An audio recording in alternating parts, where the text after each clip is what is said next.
Imagine traveling to the most remote part of our planet, Antarctica, the last great wilderness. Despite the eternal ice, humans have made their mark here, and in doing so, have made history. 70% of the world's fresh water is held here in the ice. On board the World Discoverer, we can take you into a world that most of us can only dream of visiting.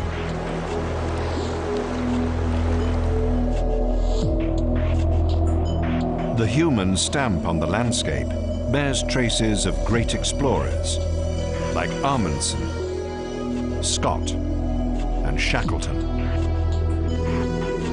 Keeping their memories alive, the adventurers of today are dedicated scientists, probing the ice for answers or striving to protect this remote wilderness. Antarctica is the travel destination to beat them all. Come aboard for an unforgettable journey.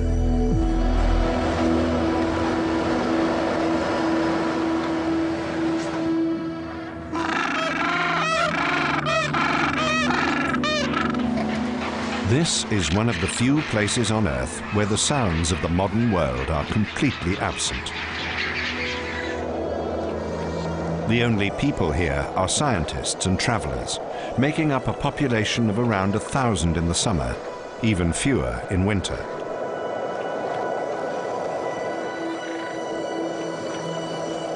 Only specially adapted vessels can make the journey.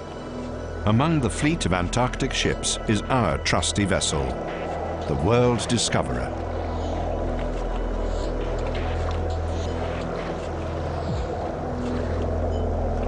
She relies on the steady hand of Captain Thomas Ruder to maneuver her 108-meter-long, 6,000 tons of steel through the field of thick pack ice.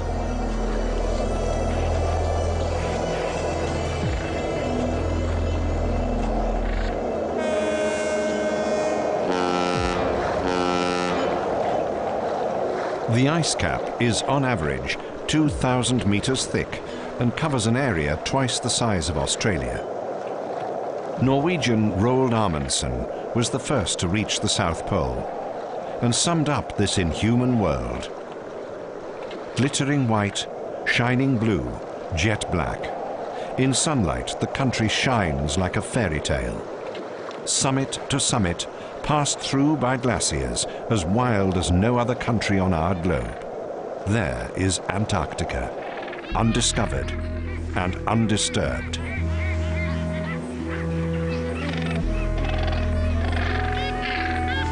Very cold air contains little water vapor to create snow.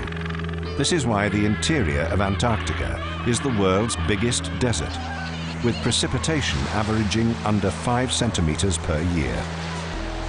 In 1773, Captain James Cook crossed the Antarctic seas, proving once and for all that a southern continent did exist, and opening up the way for explorers. Today, on board the Discoverer, we retrace the first footsteps. Starting in Chile, we will sail past the Falkland Islands to South Georgia, and then on, going further still to the South Orkney Islands, before finally reaching the Antarctic Peninsula.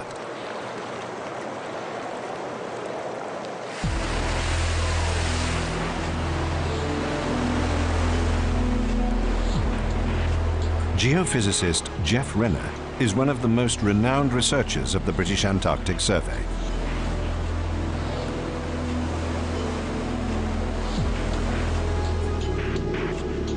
He even had the honor of lending his name to an Antarctic mountain, Renner's Peak, and was awarded the Polar Medal by Queen Elizabeth II for his contributions to science. Geoff spends his whole life traveling back and forth between Europe and the southern ice. He lectures on board the World Discoverer. Our first history of Antarctica is one of commerce. It's one of economics, where the sealers came down, for the fur seals primarily, latterly for the elephant seals. But following that, then there was what I would call the continental penetration, the search for the pole, the Amundsen, the Scott, the Shackleton, names which are synonymous with Antarctic exploration. Following that again, we had the economics of the Antarctic, we had the whaling. But maybe 1944-45, then we had the beginnings of the science, I'll say in a way the political era also, which developed into the Antarctic Treaty.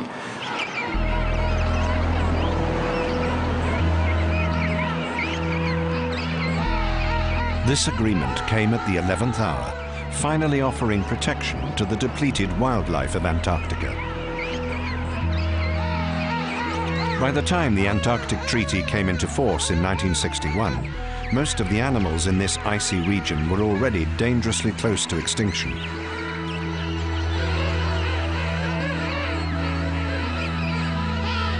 With help, nature almost always bounces back, and today the numbers of seals and penguins are again building to their former strengths.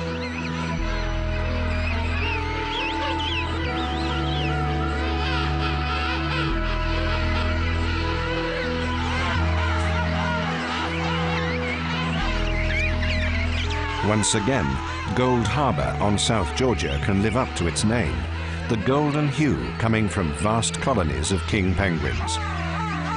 In the past, king penguins were hunted for their eggs, meat, oil, and skins.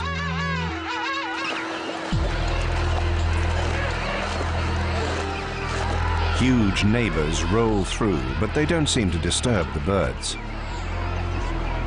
Today, 10,000 couples enjoy protection.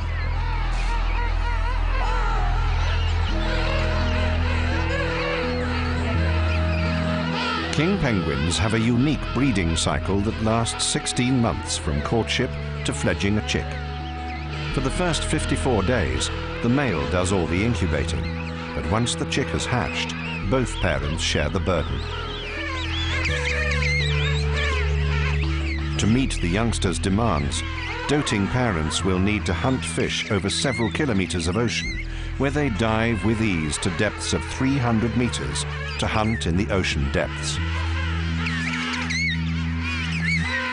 The begging chicks then persuade their parents to regurgitate their hard-earned catch.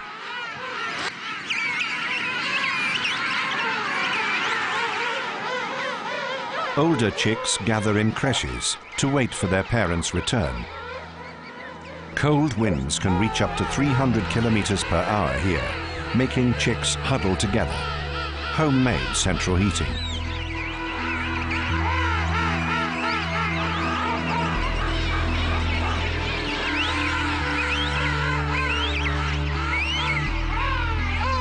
The cacophony of parents trying to identify their chicks' calls in the throng can be heard throughout the island.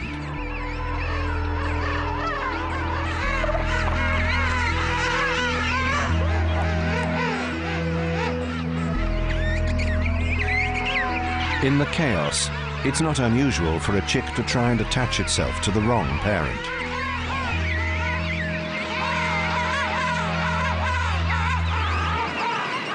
The chicks are born naked, but quickly grow a thick coat of brown down with inbuilt super insulation.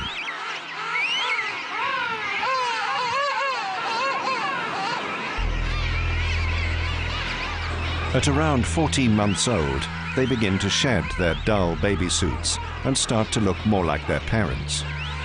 Slowly, itchy down gives way to the rich, regal markings that give the king penguin its name.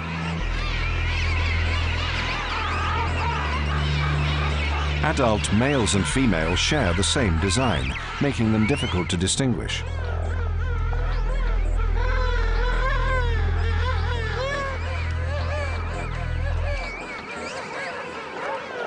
There is more to the fancy feathers than showing off.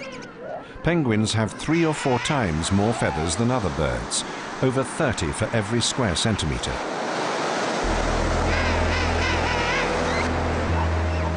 This is nature's dry suit. The tip of each feather is tough and scaly to avoid them being compressed underwater, maintaining the penguin's hydrodynamic shape.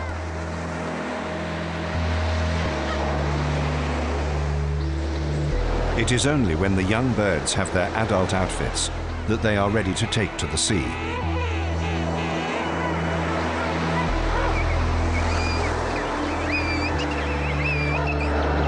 The penguins have some colossal neighbors. Elephant seals suffered at the hands of man even more than the penguin. When whale stocks were exhausted, hunters turned their attention to the oil-rich seals. Thousands of them fell to greed. Protected today, they lie contentedly on the beach. Each enormous male can weigh up to 4 tons. They look cumbersome on land because they're built for swimming and are among the deepest divers in nature, foraging at depths of over 1 kilometer.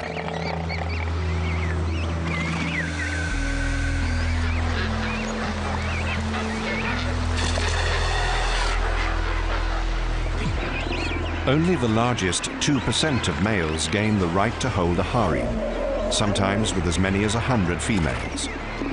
It's usually enough for the beachmasters to use their intimidating size to ward off lower-ranking bulls.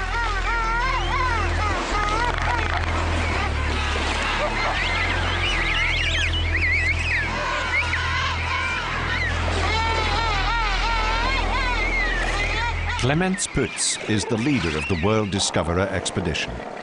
His #1 passion is penguins. Sometimes he gets so caught up in his research that he forgets to watch his back, and these are not neighbors you'd want to fall out with.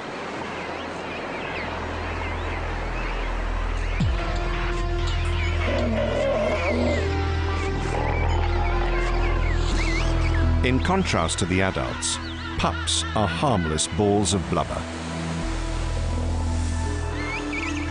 Elephant seal milk is the richest in the animal kingdom, and the pups quadruple their weight within weeks, producing thick, flabby jackets to keep them warm. Despite legal protection, there are still inevitable casualties.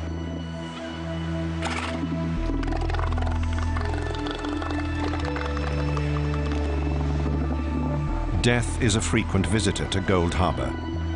An emaciated pup lies feebly on the beach. His mother probably never returned from a fishing trip. It's only a matter of time before the scavenging skuas move in. Thankfully, numbers are steadily growing. And they're not the only marine mammal enjoying a comeback.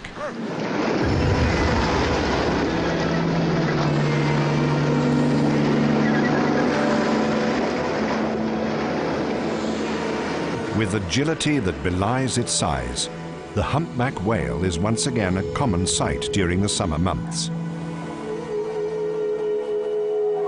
It is believed that once 150,000 humpback whales swam the oceans. Now, only 28,000 remain. The blue whale suffered most, as hunters reduced their numbers to just 1%. Today, there is still no sign of recovery. The first men to explore these freezing waters were seal hunters and whalers. By the 1800s, the world had developed a great thirst for whale oil, which fueled industry, lit lamps, and was used to make cosmetics and candles.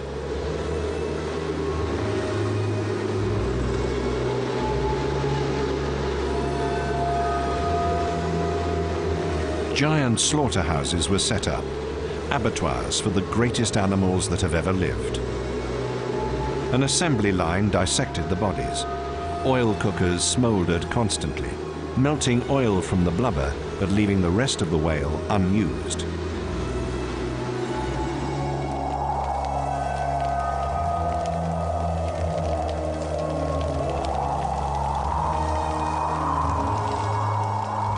Two million whales were killed.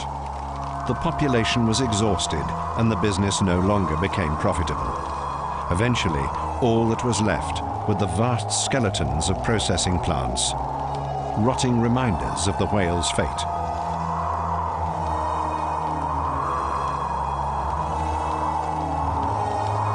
The hunting reached its peak in the beginning of the 20th century, when steamships improved the odds of the chase, and even the fastest whales could be run down.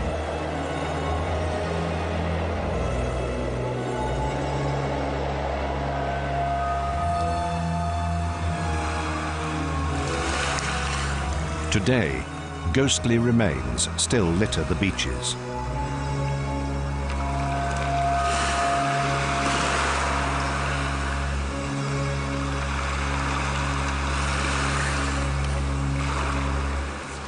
The whale bones we see around here really are an indication of the early whaling industry, where the whole carcass was not used. Instead, the choice blubber was taken and the meat and the remains were cast ashore.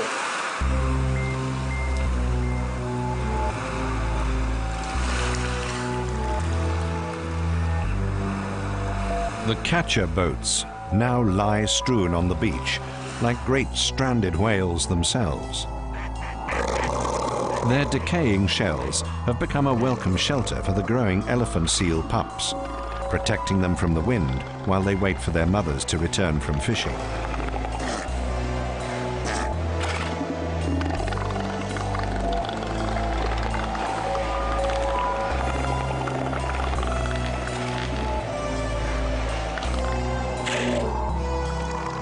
Seals warm up right where the fat of their neighbors was cooked out.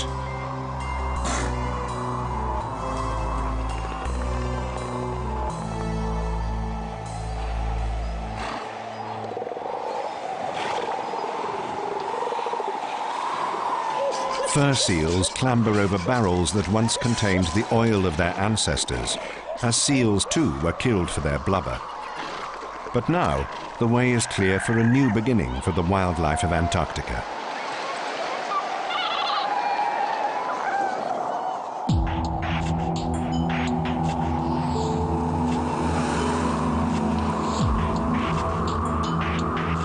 Stromness was one of South Georgia's settlements.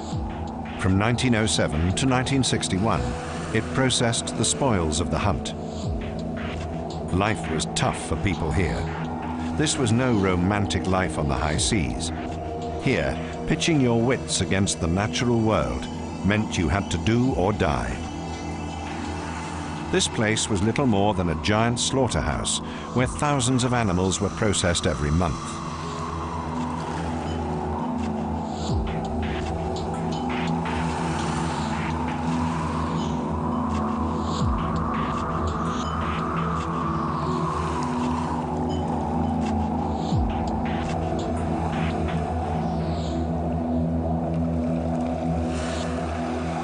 But with no conception of global issues back then, the hunters could hardly have known that their innovative mass production line might spell extinction of some of the greatest creatures on the planet.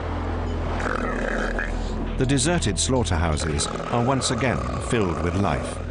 Far from the chaos of the main breeding beaches, a group of elephant seals apparently enjoy family life.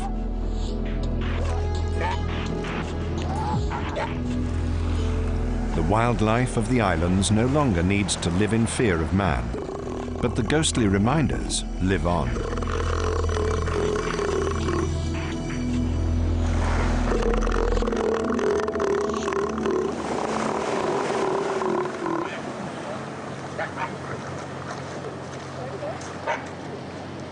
Slowly, life is taking over, and the graveyard becomes a nursery for the next generation. Whale bones, fur seals and rust, a unique sight that is Antarctica's legacy.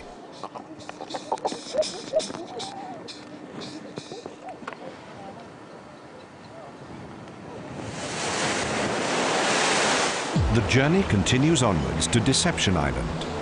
Maintaining 15 knots, the World Discoverer and its passengers must endure the fury of the southern seas. Corridors and lounges become quiet as the 8-meter waves force many of the seasick guests to their cabins. Deception Island lies 120 kilometers north of the Antarctic Peninsula.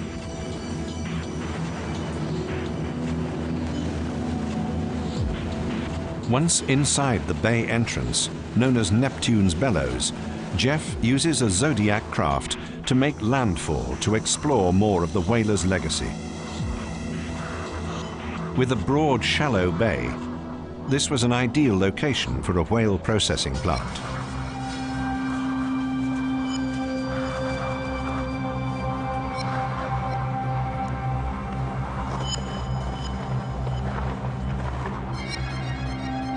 The huge 12-meter tanks once stored the whale oil before it was exported north. Their vastness gives a good impression of the scale of the slaughter and of how lucrative the trading of dead whales had become.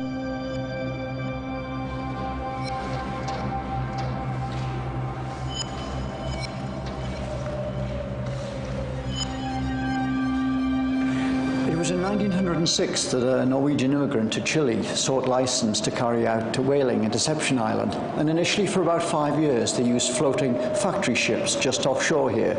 However, in 1911, permission was granted to build an onshore whaling station, Hector whaling station, which we're at now. It was a fairly lucrative business until 1931, when the price of whale oil slumped and the whaling station was vacated. Here we are in one of the old, large whaling storage tanks. Now, of course, it is empty, and the wind and weather are now eroding man's presence on this island. The fifth largest continent in the world, conditions here are too extreme to support indigenous human populations. But over the course of 200 years, the region has been home to Europeans, Russians, and Americans. You don't even need a visa to travel here, although bad weather can often mean pulling into a port of another country for shelter.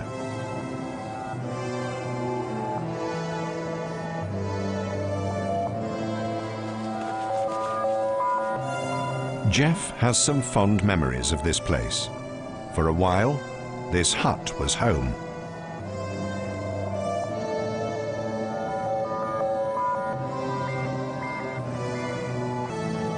This hut is a hut which in 1965, certainly on my first visit here, was an active hut. It was a base. Perhaps some of the coal which is in the back here I actually carried in myself. It's an old whaler's hut. It was probably an accommodation block. But in 1969, a volcanic fissure opened. And from that fissure, there was an ice flow, a mud flow, and it swept through and destroyed the hut. And in so doing, it destroyed much of the whaling station. It extended the coastline here by some 100 meters.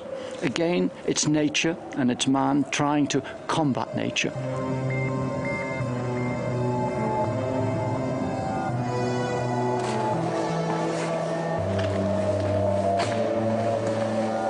Next door is Antarctica's oldest aircraft hangar.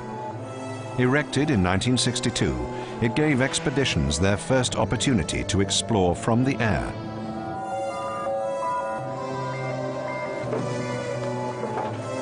There's even the corpse of a plane that was beaten by Antarctic gales and crash-landed in 1967. In its heyday, it worked for the British Antarctic Survey, the same organization that continues to support Jeff's work to this day.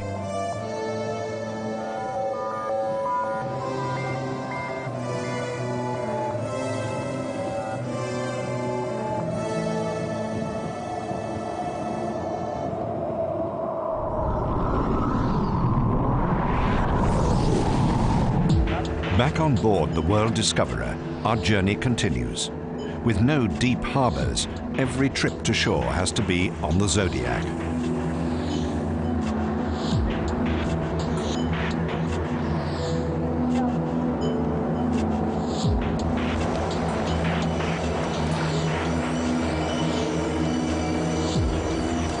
Grytviken, on the east coast of South Georgia, the oldest whaling station, founded in 1904. It ran until 1964.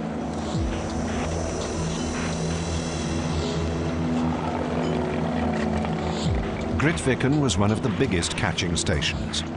Employing around 300 men, it could completely process a 20-meter whale in just 2 hours. It's now playground to boisterous young seals.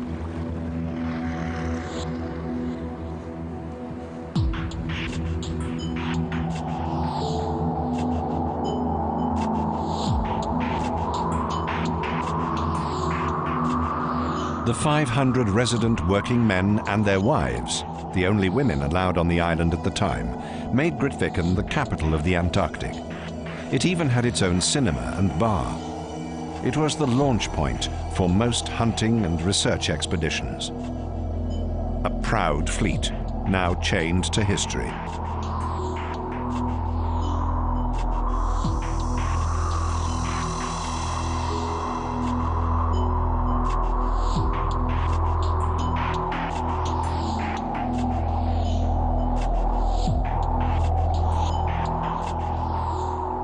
A little church stands above the town.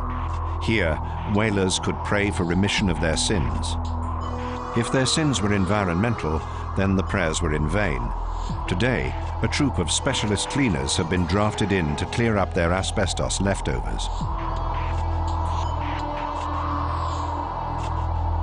The cleanup has been initiated by the government of South Georgia, a £10 million operation to make the area safe for visitors and wildlife alike. Grytviken is being slowly dismantled, but a small handful of people still live here.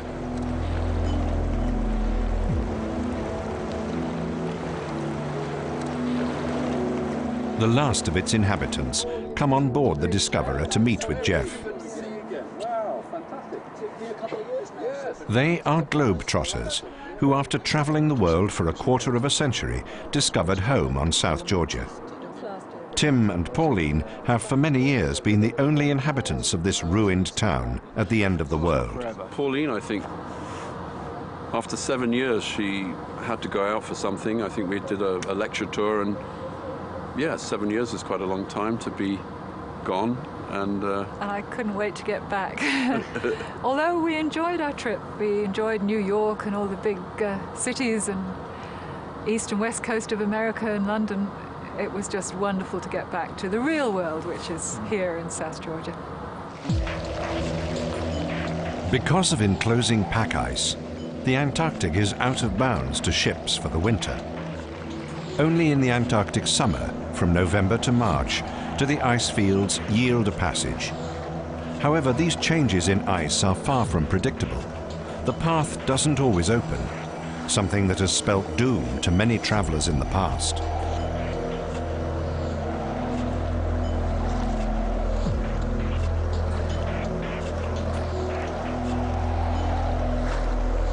One Norwegian managed to overcome the dangers. Roald Amundsen became the first man to reach the South Pole.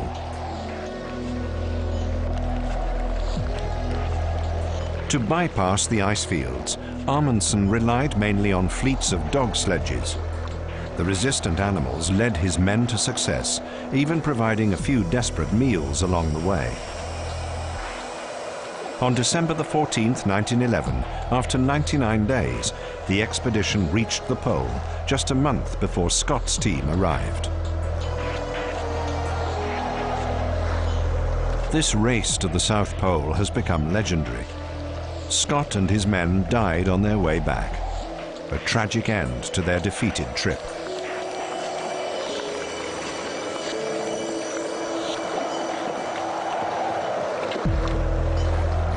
Even Sir Ernest Shackleton, probably the most famous of a long and distinguished line of British polar researchers, met with disaster in this icy realm. Like so many, he lost his heart to Antarctica, and when he died in 1922, he was buried here at Grytviken.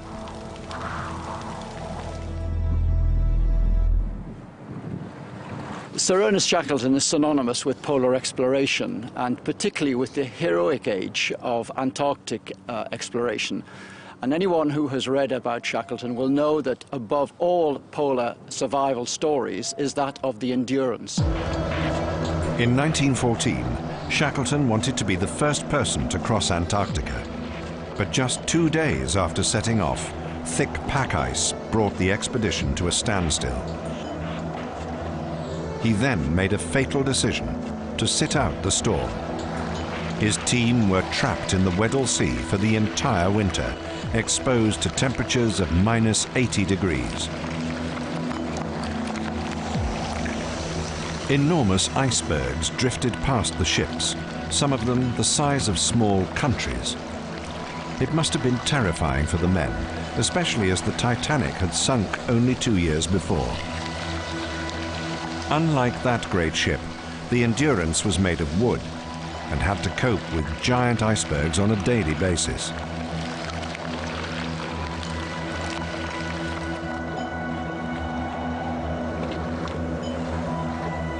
Even today, icebergs remain the ultimate navigational challenge. What appear as tiny, benign pricks of green on the Discoverer's radar are every seaman's nightmare. A strike could have fatal consequences.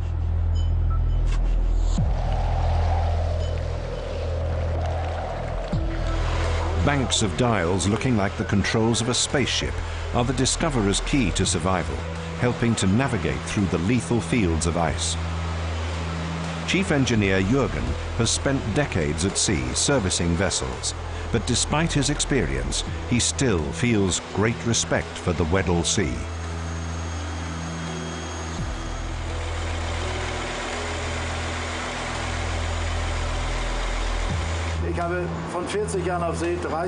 I've worked at sea for 40 years, but it took 30 of those before I finally fulfilled my dreams and made it to Antarctica. I have to keep all of the equipment running smoothly.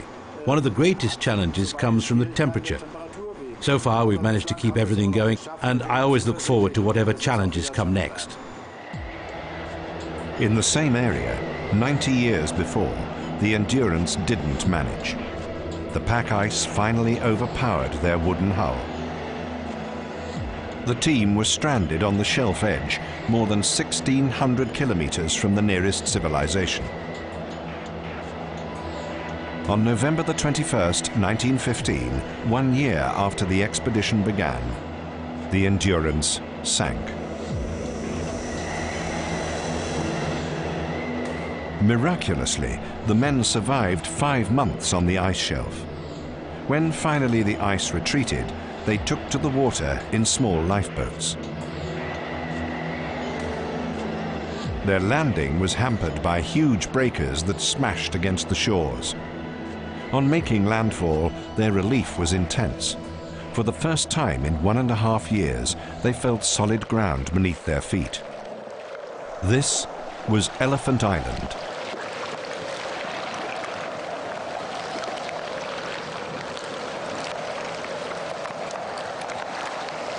Today, weather conditions that Shackleton's team could only have dreamed of greet the Discoverer as she anchors close to Elephant Island.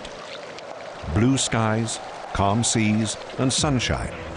A far cry from the horror of the Endurance.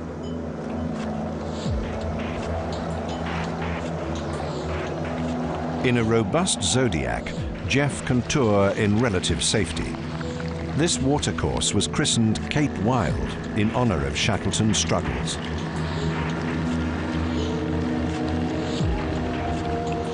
Like those brave men, Jeff must seek out a route through submerged rocks and ice, but with good weather and a powerful motor on his side, there isn't much of a problem. Rather than intimidating, the ice provides an awesome spectacle of nature's power.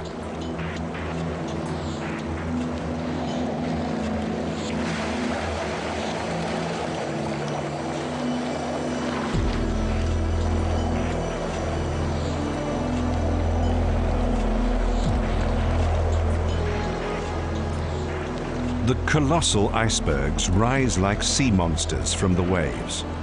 The largest here can weigh close to 400 million tons and could supply enough fresh water to a city of 3 million for over a year.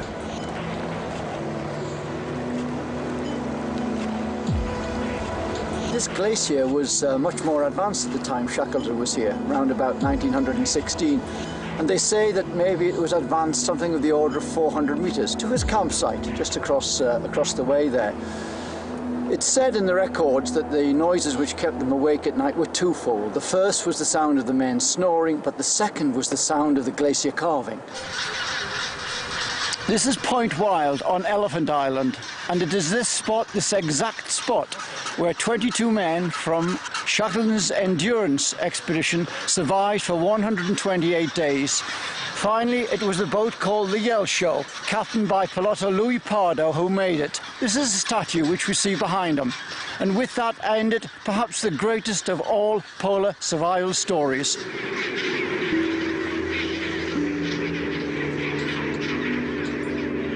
There were two things that saved the men. Firstly, landfall finally brought them fresh food in the form of penguins. The starving men were able to restock, Secondly, a brave act from their captain himself. Shackleton set off with 5 fellow crew members on a life-risking trip to get help.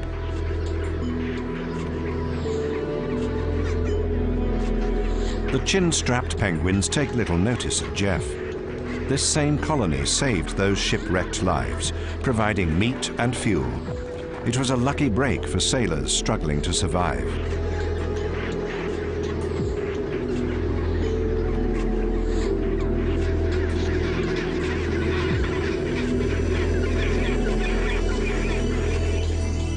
On the tiny life raft the James Caird, Shackleton and his volunteers left their fellows and set off into terrifying seas, whipped by hurricane winds into an icy frenzy. Equipped with only the most primitive navigational tools, the fact that they made it to South Georgia at all is something of a miracle. The crossing is often credited as one of the greatest nautical achievements of all time.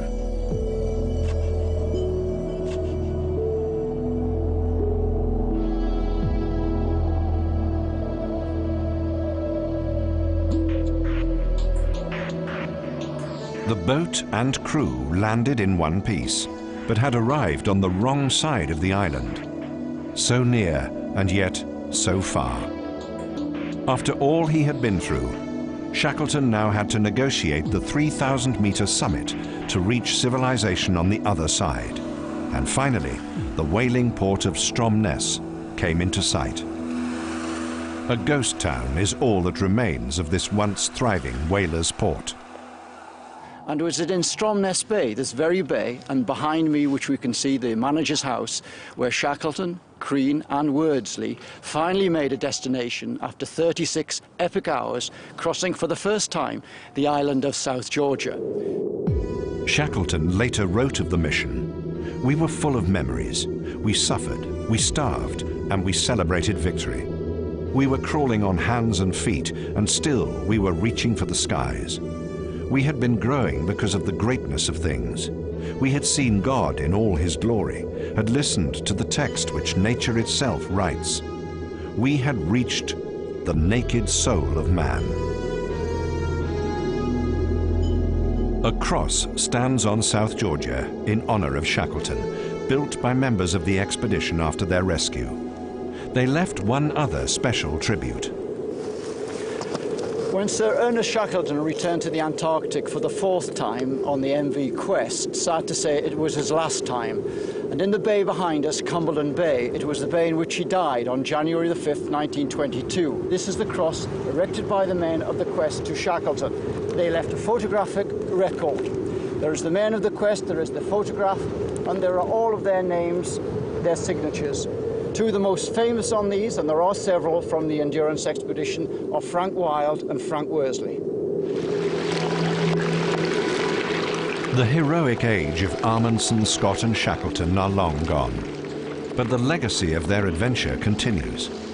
The great pioneers paved the way, but their heirs travel in greater comfort and safety today. One thing stays the same. They're driven by the spirit of discovery, and a trip to Antarctica remains one of the world's ultimate journeys. Our voyage now takes us west of South Georgia. Halfway to the Antarctic Peninsula lie the Orkney Islands. World Discoverer heads for Laurie Island.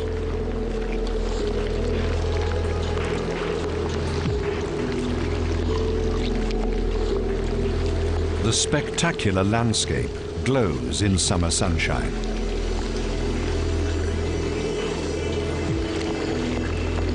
Laurie is the smaller of the two main islands, around 20 kilometers long. Like a giant skeleton, the islands lie exposed from the sea, with a central spine radiating into a number of precipitous ridges. These peninsulas create sheltered bays, where the steep cliff edges of glaciers crumble into the sea. Eventually, the colours of a polar station called Orkadath, founded by the Scottish, glow out of the snowy whiteness. William Spears Bruce was an oceanographer, but he brought with him a biologist, a zoologist, a geologist, a taxidermist, and in fact his own bagpiper. But perhaps what is more significant is that when he left, he offered the base to the Argentinians, and they were only too grateful to make a footing, a first footing in the Antarctic continent. And as I say, it has been here for over 100 years now, a continuous scientific occupation. And that, in the long term, I think will have political significance. Because nobody owns Antarctica, the continent has long been at the heart of international disputes over land and fishing rights. Every nation wants to maintain a presence. To date, 42 stations are operated by 17 countries.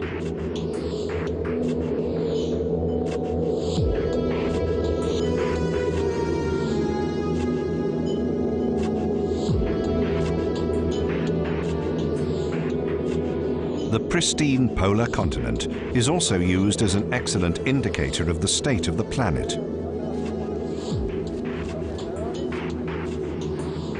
Stefan Kredel, another geologist on board the World Discoverer, visits the manager of Åkerdath Station. Having spent the winter alone, the team is pleased to welcome visitors.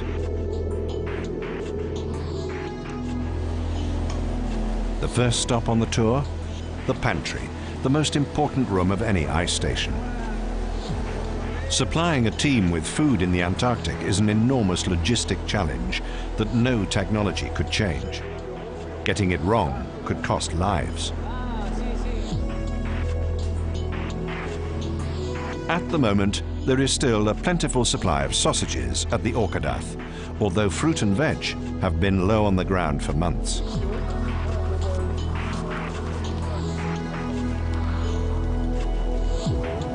Stefan is invited into the main house for a local speciality, a reviving cup of Argentinian tea.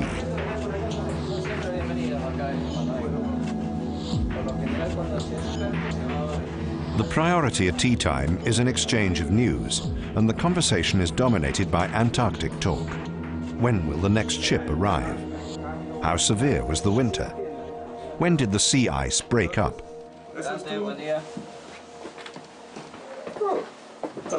Stefan sets out to explore the day-to-day living of people at the station. At this particular base, life is comparatively comfortable. The apartments even come with their own communal gym.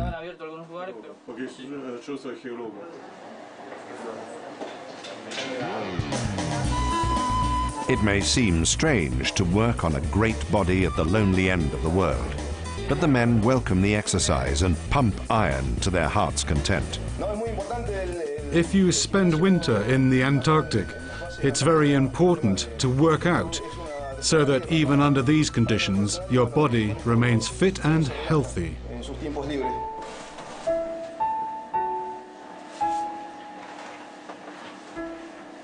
To be healthy in spirit as well as body, a chapel is installed next door. Åkerdath is like a small village on ice with fewer than 24 inhabitants. Some of the workers here remember a recent earthquake.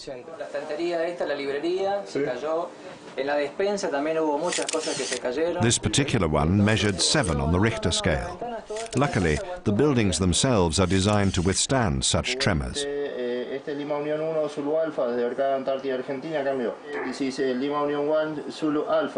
Incidents like these emphasize the importance of the radio operators.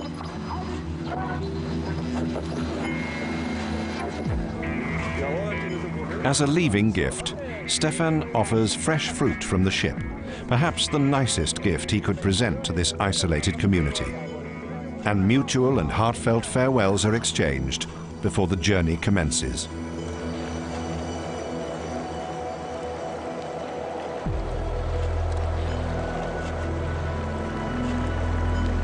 Next destination on our whistle-stop tour of Antarctica, the Polish station of Arctoski, situated on the South Shetland Islands, where he's shown the ropes by Marta, a colleague from Warsaw, on her daily rounds.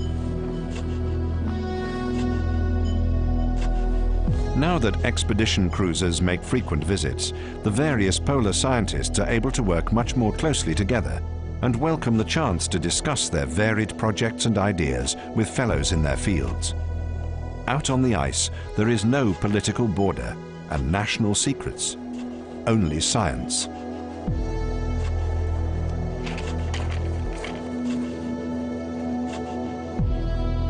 Marta shows Stefan around her laboratory. The focus of her studies is the effects and levels of pollutants on Antarctica. Even though the nearest factory lies 1,000 kilometers away, the pollution is carried by wind and waves and is dumped on the ice. Monitoring the long-term effects of this waste is vital. Antarctica is a landscape that can only regenerate very slowly. One small change could spell disaster.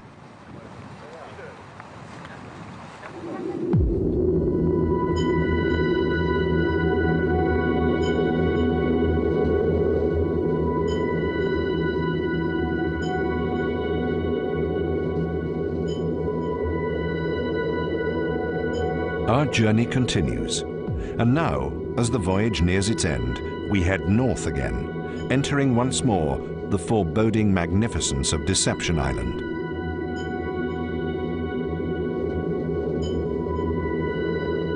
The vast rolling hills of ice create a fortress around the island. But in a few small areas of coast, it gives way to beaches, prime spots for penguin lovers.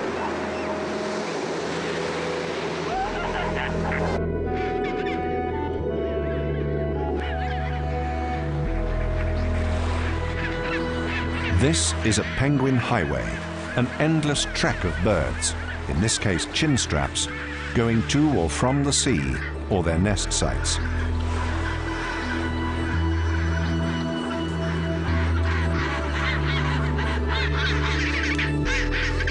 They march as if on parade, some with bellies full of fish ready to feed their brood, and others running low on fuel and heading out to hunt.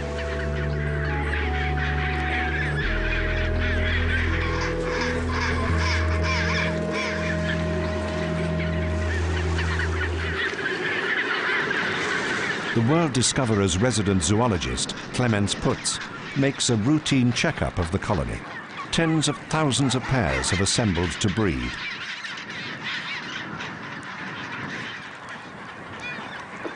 The animals are sitting here and waiting for the snow to melt, so they try to build a nest. Actually, they're just pressing small pits in the snow, and you can't nest in that. There are many animals coming home from fishing trips. They feed mainly on crayfish and will dive quite deep, up to 150 meters to catch them. Penguins return year after year to the same beach from which they hatched. They will use the same spot to breed for their entire lives.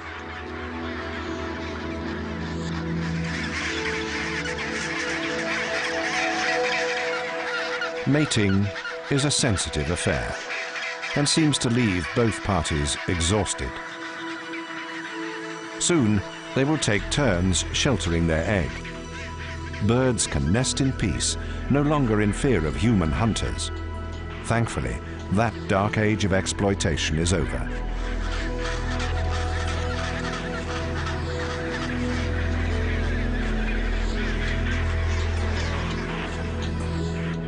The times of trying to conquer this wilderness have long gone, replaced today with a desire to protect it. After exploration and exploitation, a third chapter in the history of Antarctica has begun, a time of wonder. Who knows what the future will bring? The Antarctic Treaty laid the foundation. It was a gentleman's agreement, and it was a good agreement. It was an agreement of trust. But subsequent to that, there have been various protocols, recommendations, conventions which have introduced to protect the seals, the fauna and the flora, the sea mammals, and also the environment itself. A gentleman's agreement turned treaty is working well. Tourism is carefully regulated, hunting is banned, and mining prohibited. Antarctica is being restored to a magical realm of ice, and it is still the most remote and pristine landscape on Earth.